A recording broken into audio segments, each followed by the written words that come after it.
بسم اللہ الرحمن الرحیم۔ السلام علیکم۔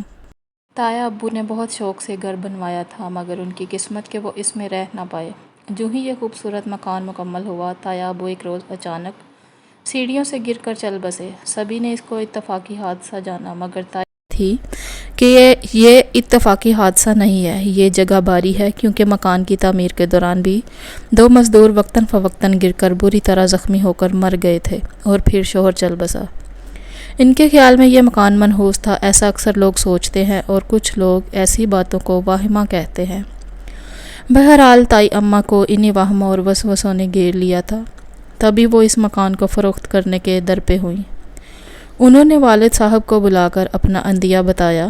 ابو نے سمجھایا کہ یہ مکان عمدہ اور اچھا بنا ہوا ہے، میرے مرحوم بھائی نے بہت شوق سے تعمیر کرایا ہے، یہ ان کی تقدیر کہ زندگی نے مہلت نہیں دی، میری مانو تو مکان فروخت کرنے کا خیال دل سے نکال دو، کیونکہ دوبارہ ایسا گھر نہ بنا پاؤ گے، یہ بچوں کے کام آئے گا، ان کو صاحباں سے محروم مت کرو۔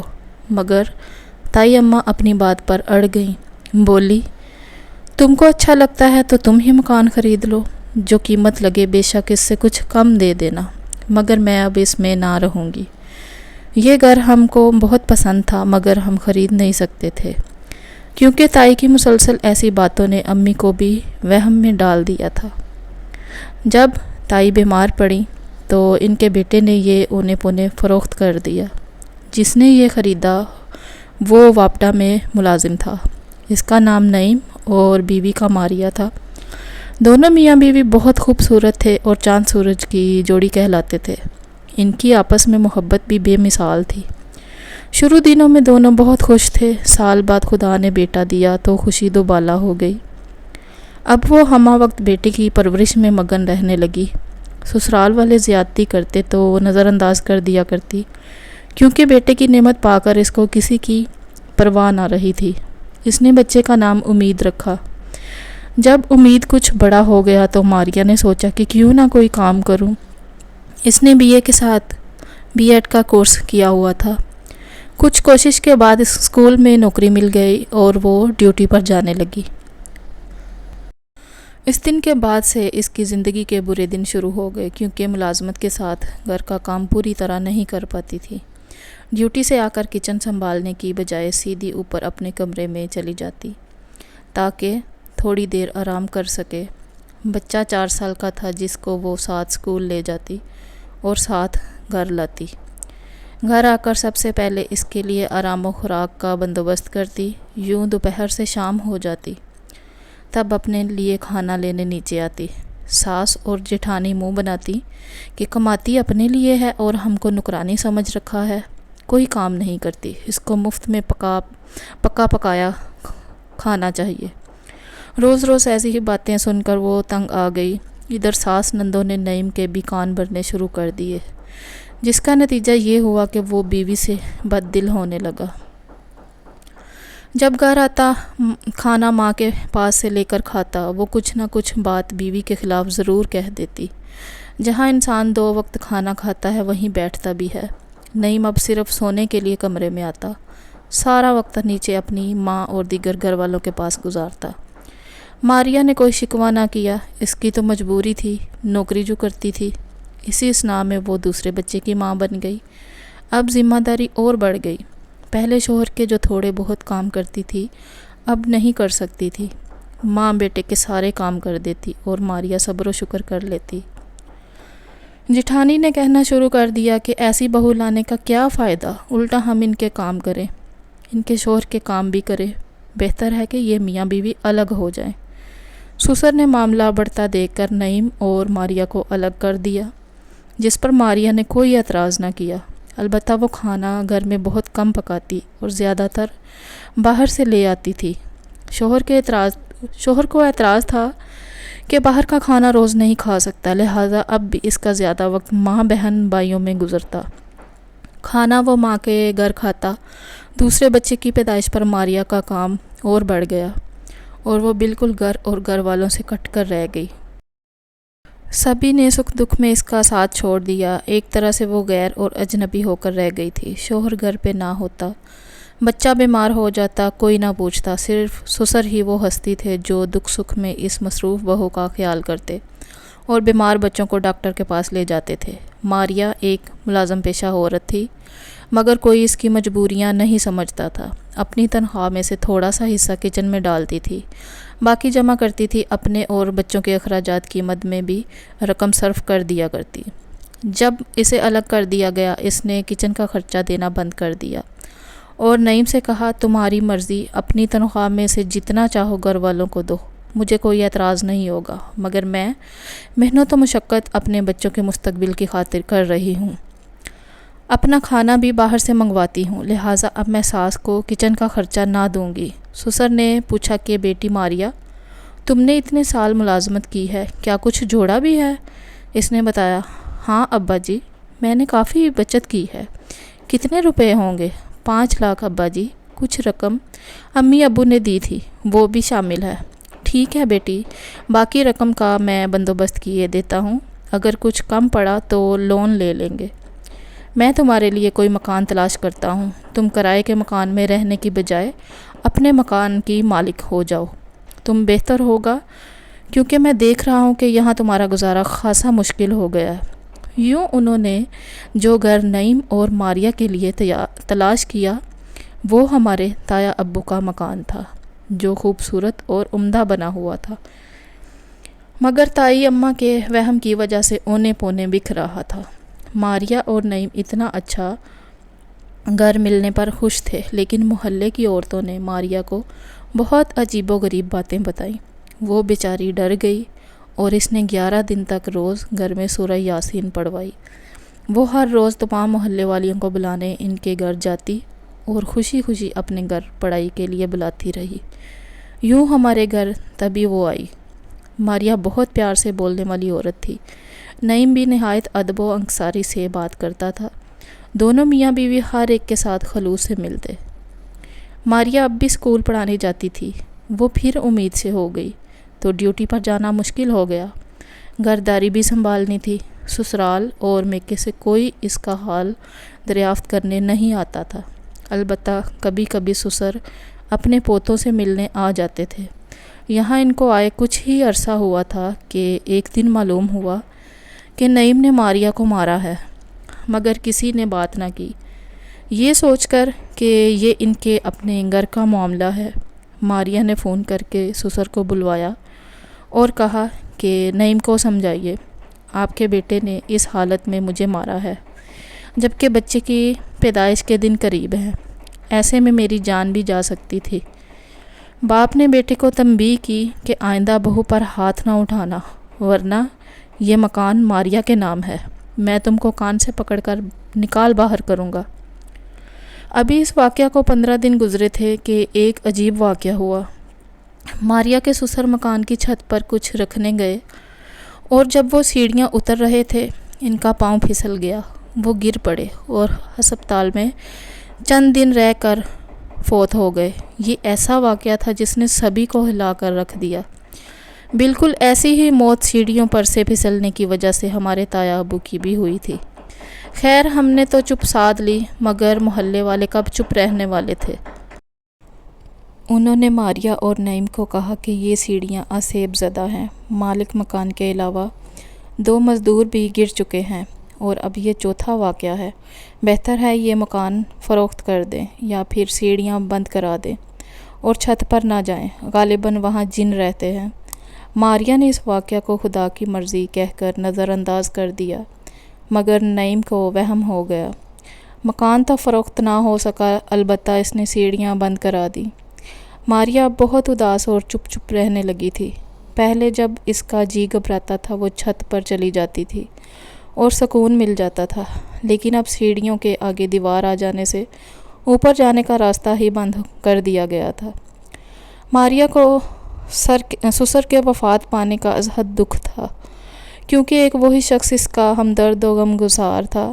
وہ بھی چل بسا، وہ اپنا دکھ درد کسی سے نہیں کہہ سکتی تھی۔ جب کوئی اچھا پیار کرنے والا انسان چل بستا ہے تو دکھ ہوتا ہی ہے۔ وقت کے دائرے میں وہ بہتی رہی۔ خدا جانے ماریا کی قسمت کیسی تھی، وہ اپنے گھر کی خاطر ملازمت کر رہی تھی، دوہرے عذاب سہ رہی تھی، نعیم کو اس بات کی قدر نہ تھی۔ وہ بات بات پر اس پر برس پڑتا تھا کہ ایسی ملازمت کا کیا فائدہ جب بیوی ہوتے ہوئے مجھ کو سکون نہیں ہے۔ اس سے اچھا تھا کہ تم ملازمت نہ کرتی، گھر بیٹھ جاتی۔ جب بیٹی ردا پیدا ہو گئی اور 3 بچوں کو سنبھالنا مشکل ہوا تو اس نے لمبی چھٹی لے کر ڈیوٹی کو خیر بات کہہ دیا اور گھر بیٹھ گئی۔ تب نعیم کو اور بے چینی رہنے لگی۔ وہ کہتا تھا واقعی یہ گھر منحوس ہے۔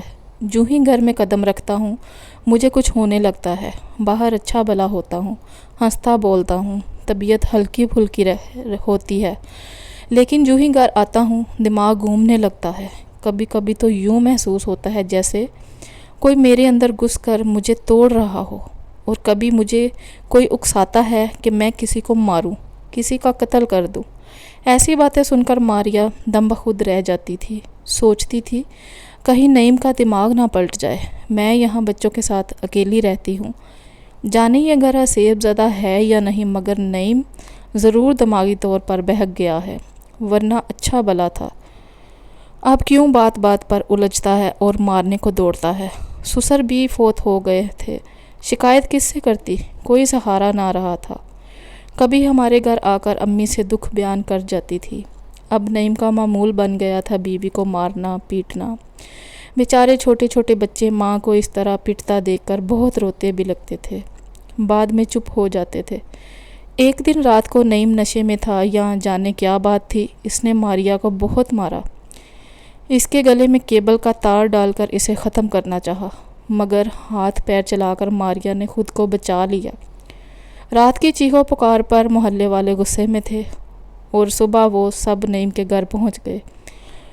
انہوں نے ماریا کو نعیم کی گرفت سے نکالا اور اسے برا بھلا کہا کہ یہاں سے نکل جاؤ، ہم تم جیسے آدمی کو اپنے محلے میں نہیں رکھ سکتے۔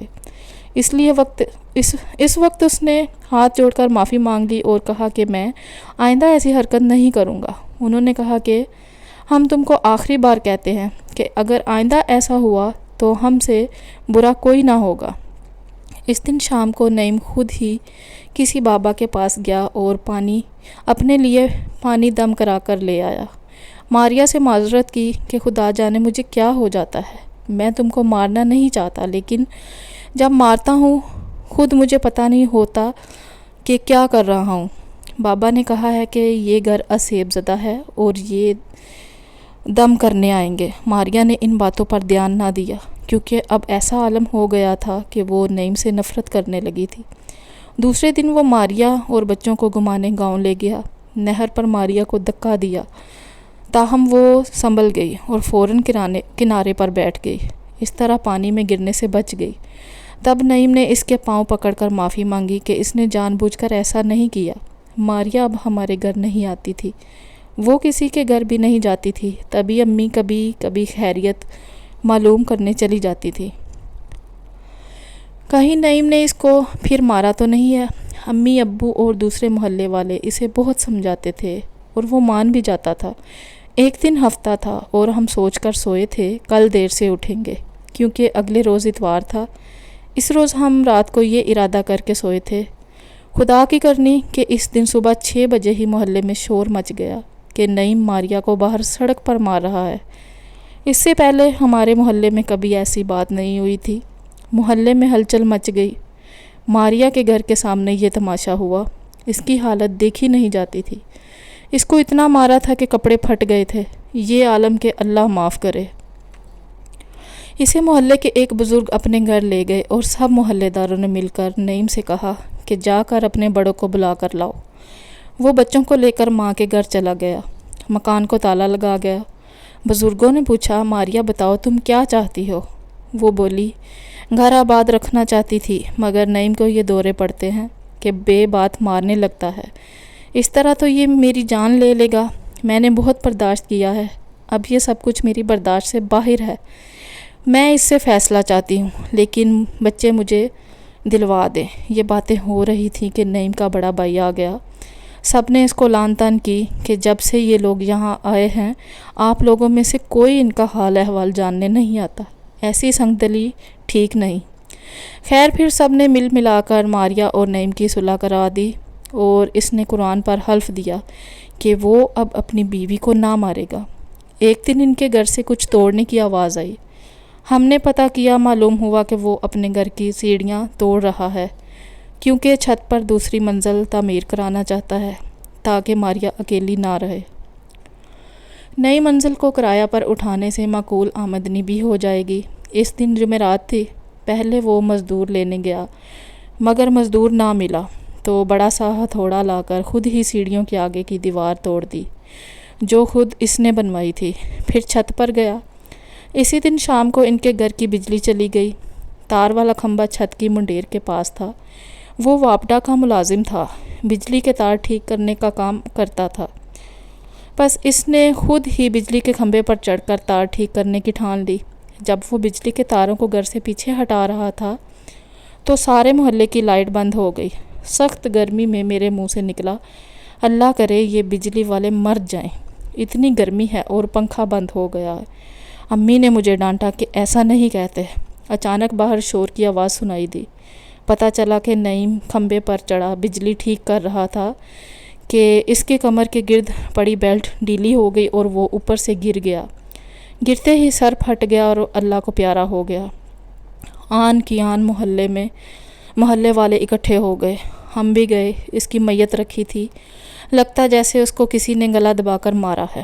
آنکھیں ابری ہوئی اور کھلی تھیں اور ان کے گرد نیل پڑے ہوئے تھے، سر پچک گیا تھا۔ ماریا عورتوں کے بیچ ایسے بیٹھی تھی جیسے آنکھوں کے آنسو ختم ہو گئے ہوں۔ البتہ نعیم کی ماں اور بہنیں بلک بلک کر رو رہی تھیں۔ 3 دن بعد ماریا کا گھر خالی ہو گیا۔ سسرال والے دوبارہ نہیں آئے، بچوں کی بھی فکر نہ کی، جیسے وہ ان کے کچھ لگتے ہی نہ ہوں۔ اب ماریا اپنے بچوں کے ساتھ اکیلی گھر میں رہتی ہے۔ وہ نوکری کرتی ہے۔ اس کے گھر کی تعمیر ویسے ہی رکی ہوئی ہے، کسی نے بکھرا ہوا ملبہ تک نہیں اٹھایا۔ آج بھی اینٹیں اسی جگہ اسی طرح بکھری ہیں جس طرح پہلے بکھری ہوئی تھی۔ اس پر بڑی ذمہ داری ہے۔ تنہا زندگی کا سفر بہت لمبا ہے، معلوم نہیں اسے نعیم سے شادی کر کے کیا ملا۔